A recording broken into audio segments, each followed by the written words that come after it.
जय श्री राम। इस वीडियो के माध्यम से हम शिव से जुड़े कई अनकहे रहस्यों के प्रकाश में आपके वर्तमान जीवन के उलझे हुए भेदों को परत दर परत खोलने का प्रयत्न करेंगे। हालांकि भगवान शिव के रहस्यों को समझना अथवा उनको किसी विशेष परिभाषा के बंधन में बांधना तो असंभव है, फिर भी अपनी अल्पमति के अनुसार उनके रहस्यों से आपके जीवन में बंधे विभिन्न तारों को खोलने का यह छोटा सा प्रयास है। कभी कभी आपके मन में यह प्रश्न अवश्य उठता होगा कि आखिर मेरा जन्म इस संसार में क्यों हुआ है? क्या जीवन की सार्थकता अपने आप को आर्थिक रूप से संपन्न करने तथा समाज में मान प्रतिष्ठा प्राप्त करने से है?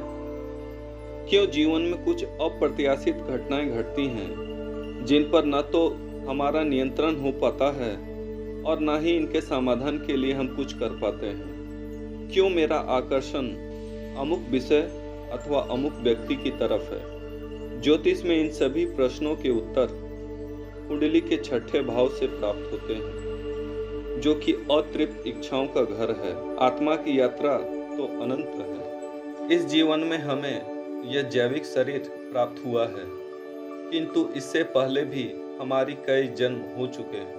पिछले जन्मों में कुछ इच्छाएं अधूरी रह गई थी और उन्हीं इच्छाओं की पूर्ति के लिए परमात्मा ने हमें इस जन्म में यह भौतिक देह दिया है। अगर इस जन्म के अंत तक कोई इच्छा शेष न रही तो भगवान शिव का द्वार आपके लिए अवश्य खुल जाएगा। तात्पर्य यह है कि आपको मोक्ष की प्राप्ति हो जाएगी, जन्म मरण के बंधन से मुक्त हो जाएंगे। कुंडली में केतु ग्रह की प्रधानता होने से जातक का मन इन गुण विषयों की ओर सदैव लालायित रहता है। अब यह प्रश्न उठता है कि कुंडली का छठा भाव एवं अतृप्त इच्छाओं का संबंध महादेव से कैसे है? क्या आपने यह कभी विचार किया है कि महादेव के पास ही 3 नेत्र क्यों हैं, जबकि अन्य देवों के पास सिर्फ 2 ही नेत्र हैं? शास्त्रों के अनुसार भगवान शिव के 2 नेत्रों को चंद्रमा एवं सूर्य की संज्ञा दी गई है। दाया नेत्र सतोगुण अर्थात सात्विक प्रवृत्ति को इंगित करता है, बाया नेत्र रजोगुण अर्थात राजसी प्रवृत्ति को इंगित करता है। ललाट पर स्थित तीसरा नेत्र ज्ञान चक्षु या ज्ञान का प्रतीक है और इस ज्ञान चक्षु के खुलते ही काम जलकर भस्म हो जाता है। महादेव ने यह तीसरा नेत्र हर व्यक्ति को दिया है, जो कि उसकी अंतरात्मा, उसका अंतर विवेक है।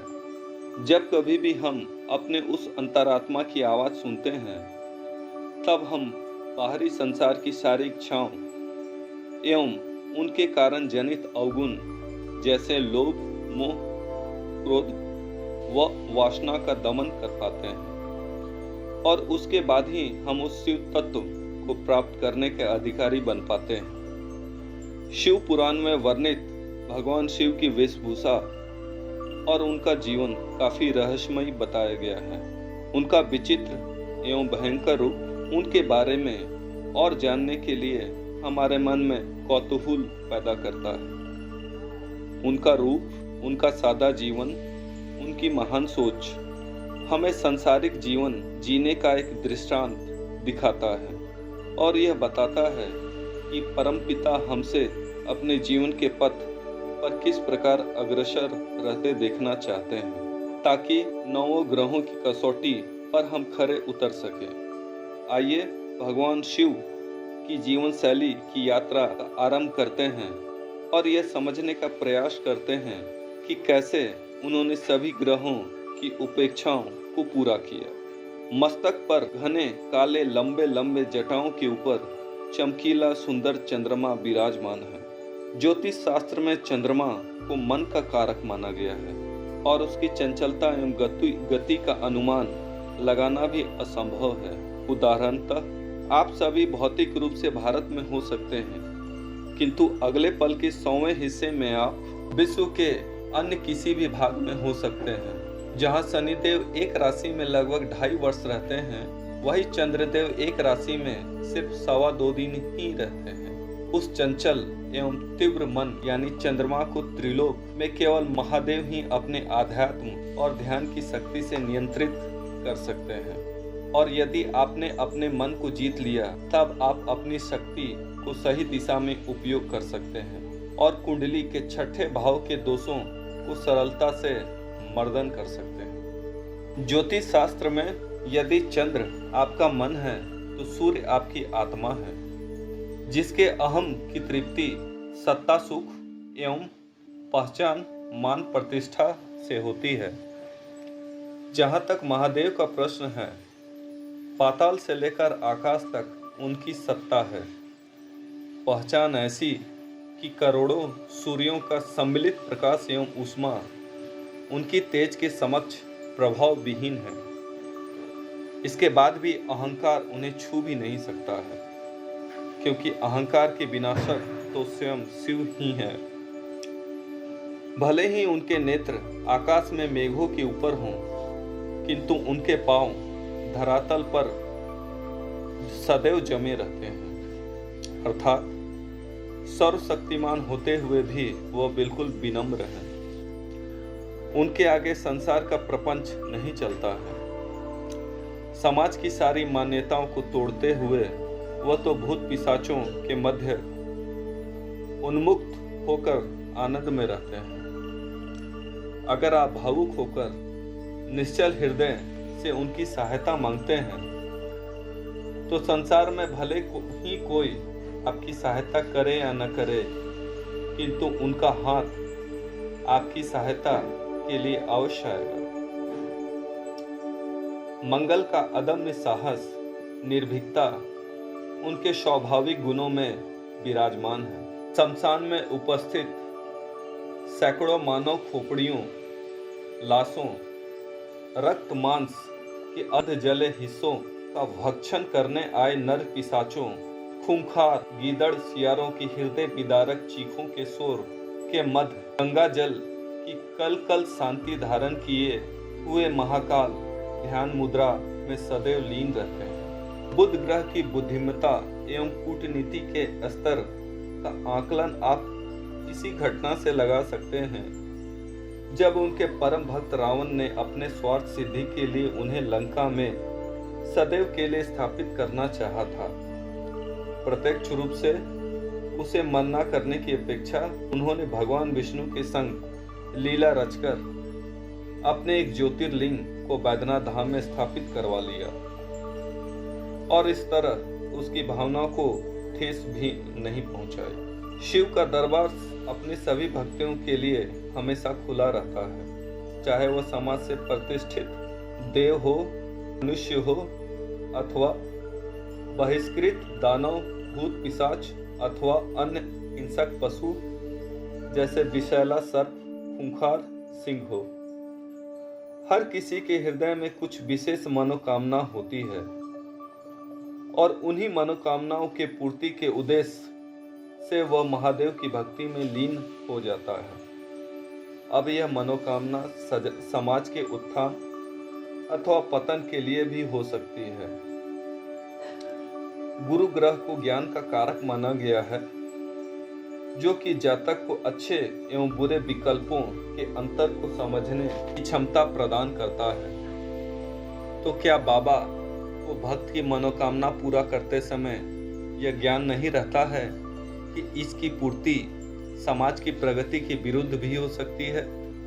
गुरु ग्रह कर्क की भावना प्रधान जलीय राशि में उच्च के होते हैं, अर्थात उच्च का गुरु ग्रह अपने भोले भंडारी को अपने उस संबंधित भूत पिशाच अथवा असुर भक्त की मांग को उसके अपने दृष्टिकोण से देखने पर विवश कर देता है और उसकी भावना में विभोर होकर उस भक्त की इच्छा को वो पूर्ण कर देते हैं। शायद इसीलिए यह कहा गया है कि शिव के जैसा परोपकारी कोई नहीं है। जहाँ तक शुक्र के गुणों की बात है, तो उन्हें जीवन के भोग विलास आनंद का कारक ग्रह माना गया है, मगर यह सत्य संपूर्ण नहीं है। शुक्र गुरु की मीन राशि एवं काल पुरुष की कुंडली के 12वें भाव में उच्च के माने गए हैं, जो कि मोक्ष का भाव है। कहने का अर्थ है, जब मनुष्य सांसारिक मोह से ऊपर उठकर भक्ति भाव पर चलकर उसकी पराकाष्ठा को प्राप्त करता है, तभी वह मोक्ष का अधिकारी बन पाता है। ज्योतिष शास्त्र में शनि कर्म के कारक होने के साथ साथ न्यायाधीश की भूमिका में रहते हैं, इसलिए यह तुला राशि में उच्च के माने जाते हैं, जो कि आपके अच्छे बुरे कर्मों को न्याय की तुला में तौलकर पुरस्कृत अथवा दंडित करने का आधार प्रदान करती है। शिव अनंत हैं। जब केवल शून्य था तभी शिव थे। फिर इस शून्य के खालीपन को भरने के लिए उन्होंने अपने विस्तार से नारी की उत्पत्ति की। वह स्वयं आदि पुरुष एवं उनका यह नारी रूप आदि शक्ति व प्रकृति बन गया। फिर पुरुष और प्रकृति के संगम से सृष्टि की रचना हुई। पुरुष और प्रकृति का मेल ही उन्हें पूर्ण करता है।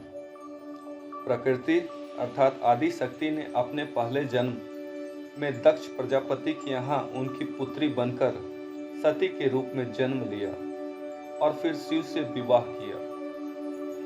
प्रजापति अपने मिथ्या अहंकार के कारण शिव की महानता को स्वीकार नहीं करते थे और एक बार बिना शिव का आवाहन किए उन्होंने यज्ञ का आरंभ किया। माता उस यज्ञ में बिना प्रभु की सहमति के चली गई, किंतु वहां अपने पति के अपमान से क्रुद्ध होकर स्वयं को भस्म कर डाला। हालांकि अगले जन्म में पार्वती बनकर कठोर तपस्या के द्वारा स्वयं को शिव के योग पुनः उन्होंने बनाया और फिर उन्हें प्राप्त किया। शनि ग्रह भी हमें यही सिखाना चाहते हैं कि जीवन में बिना प्रयत्न एवं कर्म के आप उपलब्धि प्राप्त करने के अधिकारी नहीं बन सकते, तथा आपने अपने जीवन के कर्म पथ पर कोई भूल की है तो उसका प्रायश्चित आपको करना ही होगा, जैसा कि माता ने सती रूप में स्वयं को दंडित कर किया था। राहु सांसारिक इच्छा पूर्ति का ग्रह है।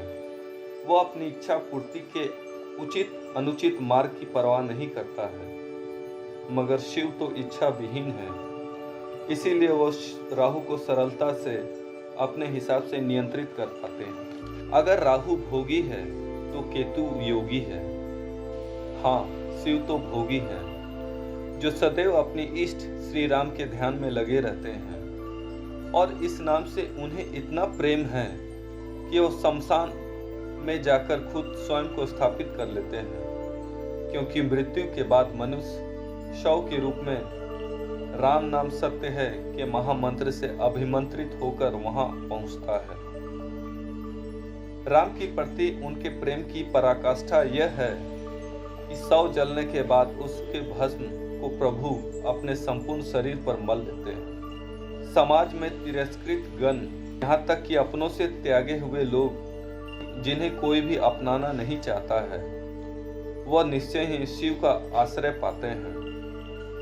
माता कद्रू एवं ऋषि कश्यप के द्वितीय पुत्र वासुकीनाथ सर्प, जिनके स्वाभाविक विषैले स्वभाव के कारण कोई उनसे नाता नहीं रखना चाहता था, किंतु वह परम शिव भक्त थे और उनकी इसी भक्ति का पारितोषिक प्रदान करते हुए महाकाल ने उन्हें अपने गले में धारण किया। यह भुजंग संसार में व्याप्त कठिनाइयों, चुनौतियों, कड़वाहट, कटुता द्वारा जनित विष का प्रतीक है। फिर भी महादेव शांत मुद्रा में ध्यान लगाए हुए हैं, क्योंकि इस हलाहल की काट उनके हृदय में राम रूपी अमृत है। राम तो वह विश्वास है जो कि आपको सांसारिक चुनौतियों का डटकर सामना करने की शक्ति प्रदान करता है। क्या शिव की भांति आपके हृदय में भी राम है? आत्मविश्लेषण करना न भूलिएगा। जय श्री राम।